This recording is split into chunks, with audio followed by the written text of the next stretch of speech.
আমরা কত অধ্যায় থেকে পড়াটা শিখব? চতুর্থ অধ্যায়। চতুর্থ অধ্যায়ের নাম কি? জ্ঞান যোগ। এখান থেকে আমরা কত নাম্বার শ্লোকটা শিখব? 38 নাম্বার শ্লোক। আমরা শব্দগুলো জেনে নিই। 38 নাম্বার শ্লোকটা কে বলেছেন? শ্রী ভগবান। আমরা এবার শব্দগুলো জেনে নিই। নহি জ্ঞানেন সদৃশ্যম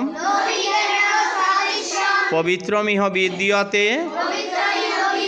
তৎস্বামী যোগ সংসিদ্ধ কালেনাত্মনি বিন্দতি। নহি জ্ঞানেন সদৃশ্যম পবিত্রমিহ বিদ্যতে তৎস্বামী যোগ সংসিদ্ধ কালেনাত্মনি বিন্দতি। আমরা অনুষ্টাপ ছন্দে এবার পাঠটা শিখব। নহি জ্ঞানেন সদৃশ্যম পবিত্রমিহ বিদ্যতে তৎস্বামী যোগ সংসিদ্ধ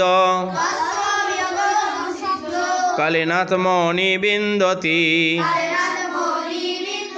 নহি জ্ঞানেন সদৃশ্যম পবিত্রমিহ বিদ্যতে তৎস্বামী যোগ সংসিদ্ধ কালেনাত্মনি বিন্দতি। শ্রী ভগবান বললেন, জ্ঞানের মতন পবিত্র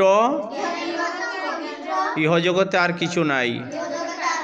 জ্ঞান যোগে এই জ্ঞানকে আহরণ করেই পরমাত্মায় লয় প্রাপ্ত হয়।